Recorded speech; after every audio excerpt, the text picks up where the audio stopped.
Sex and Character. Otto Weininger. 1906. Narrated by Skeptical Waves. First or Preparatory Part. Sexual Complexity. Chapter 4. Homosexuality and Pederasty. The law of sexual attraction gives the long sought for explanation of sexual inversion, of sexual inclination towards members of the same sex, whether or no that be accompanied by aversion from members of the opposite sex. Without reference to a distinction which I shall deal with later on, I may say at once that it is exceedingly probable that, in all cases of sexual inversion, there will be found indications of the anatomical characters of the other sex. There is no such thing as a genuine psychosexual hermaphroditism. The men who are sexually attracted by men have outward marks of effeminacy, just as women of a similar disposition to those of their own sex exhibit male characters. That this should be so is quite intelligible if we admit the close parallelism between body and mind, and further light is thrown upon it by the facts explained in the second chapter of this book, the facts as to the male or female principle not being uniformly present all over the same body, but distributed in different amounts in different organs. In all cases of sexual inversion, there is invariably an anatomical approximation to the opposite sex. Such a view is directly opposed to that of those who would maintain that sexual inversion is an acquired character, and one that has superseded normal sexual impulses. Schrank-Notzing, Krepelin, and Fear are amongst those writers who have urged the view that sexual inversion is an acquired habit, the result of abstinence from normal intercourse and particularly induced by example. But what about the first offender? Did the god Hermaphroditos teach him? It might equally be sought to prove that the sexual inclination of a normal man for a normal woman was an unnatural, acquired habit, a habit, as some ancient writers have suggested, that arose from some accidental discovery of its agreeable nature. Just as a normal man discovers for himself what a woman is, so also, in the case of a sexual invert, the attraction exercised on him by a person of his own sex is a normal product of his development from his birth. Naturally, the opportunity must come in which the individual may put in practice his desire for inverted sexuality, but the opportunity will be taken only when his natural constitution has made the individual ready for it. That sexual abstinence, to take the second supposed cause of inversion, should result in anything more than masturbation may be explained by the supposition that inversion is acquired, but that it should be coveted and eagerly sought can only happen when the demand for it is rooted in the constitution. In the same fashion, normal sexual attraction might be said to be an acquired character, if it could be proved definitely that, to fall in love, a normal man must first see a woman or a picture of a woman. Those who assert that sexual inversion is an acquired character, are making a merely incidental or accessory factor responsible for the whole constitution of an organism. There is little reason for saying that sexual inversion is acquired, and there is just as little for regarding it as inherited from parents or grandparents. Such an assertion, it is true, has not been made, and seems contrary to all experience, but it has been suggested that it is due to a neuropathic diathesis, and that general constitutional weakness is to be found in the descendants of those who have displayed sexual inversion.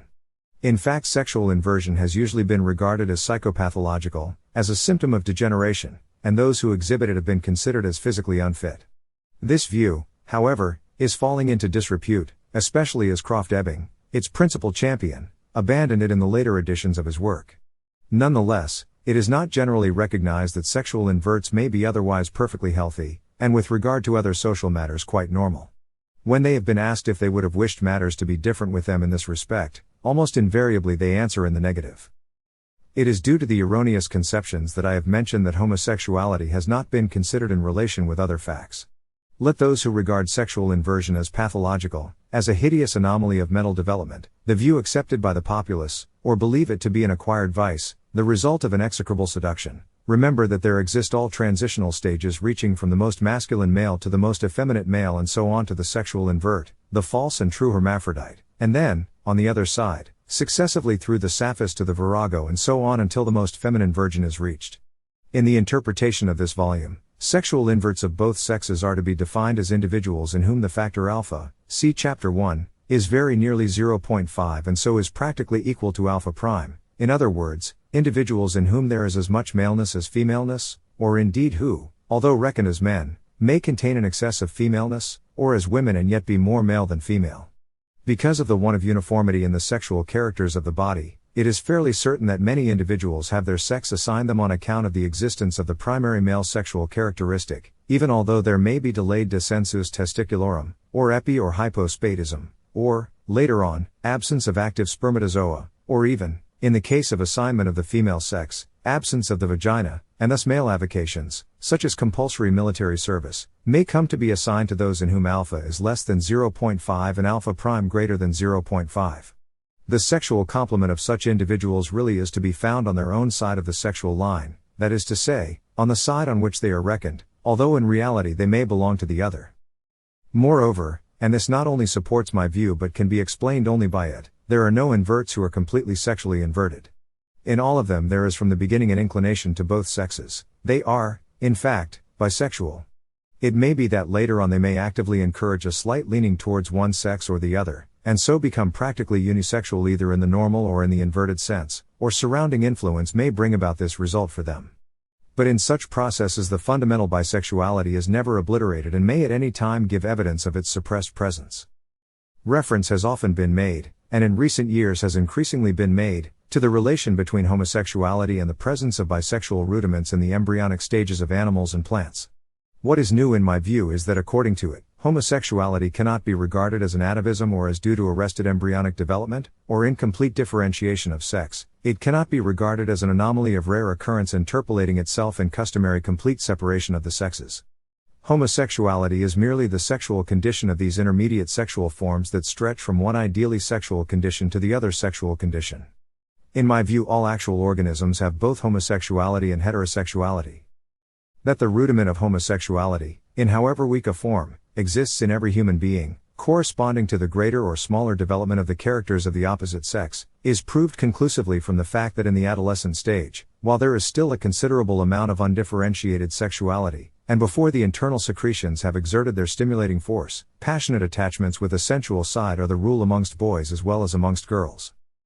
A person who retains from that age onwards a marked tendency to friendship with a person of his own sex must have a strong taint of the other sex in him. Those, however, are still more obviously intermediate sexual forms, who, after association with both sexes, fail to have aroused in them the normal passion for the opposite sex, but still endeavor to maintain confidential, devoted affection with those of their own sex.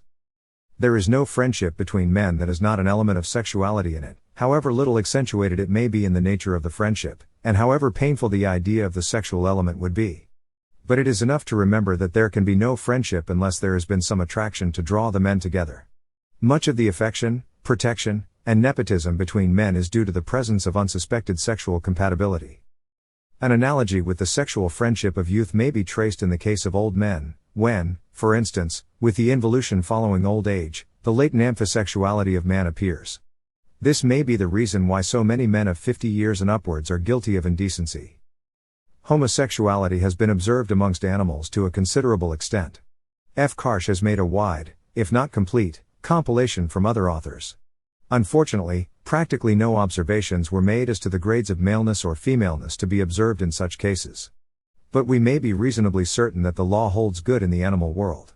If bulls are kept apart from cows for a considerable time, homosexual acts occur amongst them. The most female are the first to become corrupted, the others later, some perhaps never. It is amongst cattle that the greatest number of sexually intermediate forms have been recorded. This shows that the tendency was latent in them, but that at other times the sexual demand was satisfied in normal fashion. Cattle in captivity behave precisely as prisoners and convicts in these matters. Animals exhibit not merely onanism, which is known to them as to human beings, but also homosexuality, and this fact, together with the fact that sexually intermediate forms are known to occur amongst them, I regard as strong evidence for my law of sexual attraction.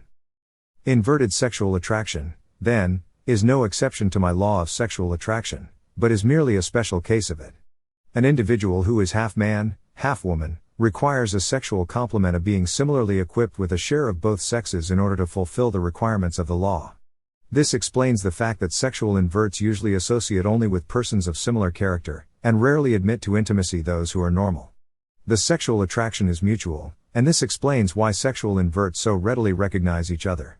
This being so, the normal element in human society has very little idea of the extent to which homosexuality is practiced, and when a case becomes public property, every normal young profligate thinks that he has a right to condemn such atrocities. So recently as the year 1900, a professor of psychiatry in a German university urged that those who practiced homosexuality should be castrated. The therapeutical remedies which have been used to combat homosexuality, in cases where such treatment has been attempted, are certainly less radical than the advice of the professor, but they serve to show only how little the nature of homosexuality was understood. The method used at present is hypnotism, and this can rest only on the theory that homosexuality is an acquired character. By suggesting the idea of the female form and of normal congress, it is sought to accustom those under treatment to normal relations. But the acknowledged results are very few. The failure is to be expected from our standpoint. The hypnotizer suggests to the subject the image of a typical woman, ignorant of the innate differences in the subject and unaware that such a type is naturally repulsive to him. And as the normal typical woman is not his complement, it is fruitless of the doctor to advise the services of any casual Venus, however attractive, to complete the cure of a man who has long shunned normal intercourse. If our formula were used to discover the complement of the male invert, it would point to the most manlike woman, the lesbian or sapphist type. Probably such is the only type of woman who would attract the sexual invert or please him. If a cure for sexual inversion must be sought because it cannot be left to its own extinction, then this theory offers the following solution. Sexual inverts must be brought to sexual inverts, from homosexualists to saphists, each in their grades. Knowledge of such a solution should lead to repeal of the ridiculous laws of England, Germany and Austria directed against homosexuality, so far at least as to make the punishments the lightest possible. In the second part of this book it will be made clear why both the active and the passive parts in male homosexuality appear disgraceful, although the desire is greater than in the case of the normal relation of a man and woman. In the abstract there is no ethical difference between the two. In spite of all the present-day clamor about the existence of different rights for different individualities, there is only one law that governs mankind, just as there is only one logic and not several logics. It is in opposition to that law, as well as to the theory of punishment according to which the legal offense, not the moral offense, is punished, that we forbid the homosexualist to carry on his practices whilst we allow the heterosexualist full play, so long as both avoid open scandal. Speaking from the standpoint of a purer state of humanity and of a criminal law untainted by the pedagogic idea of punishment as a deterrent, the only logical and rational method of treatment for sexual inverts would be to allow them to seek and obtain what they require where they can, that is to say, amongst other inverts. My theory appears to me quite incontrovertible and conclusive, and to afford a complete explanation of the entire set of phenomena. The exposition, however, must now face a set of facts which appear quite opposed to it, and which seem absolutely to contradict my reference of sexual inversion to the existence of sexually intermediate types, and my explanation of the law governing the attraction of these types for each other. It is probably the case that my explanation is sufficient for all female sexual inverts, but it is certainly true that there are men with very little taint of femaleness about them who yet exert a very strong influence on members of their own sex, a stronger influence than that of other men who may have more femaleness, an influence which can be exerted even on very male men, and an influence which, finally, often appears to be much greater than the influence any woman can exert on these men. Albert Moll is justified in saying as follows: there exist psychosexual hermaphrodites who are attracted by members of both sexes, but who in the case of each sex appear to care only for the characters peculiar to that sex, and, on the other hand, there are also psychosexual hermaphrodites who, in the case of each sex, are attracted, not by the characteristics peculiar to that sex, but by those which are either sexually indifferent or even antagonistic to the sex in question. Upon this distinction depends the difference between the two sets of phenomena indicated in the title of this chapter, Homosexuality and Pederasty. The distinction may be expressed as follows: the homosexualist is that type of sexual invert who prefers very female men or very male women, in accordance with the general law of sexual attraction. The pederast, on the other hand, may be attracted either by very male men or by very female women, but in the latter case only in so far as he is not pederastic. Moreover, his inclination for the male sex is stronger than for the female sex, and is more deeply seated in his nature. The origin of pederasty is a problem in itself and remains unsolved by this investigation.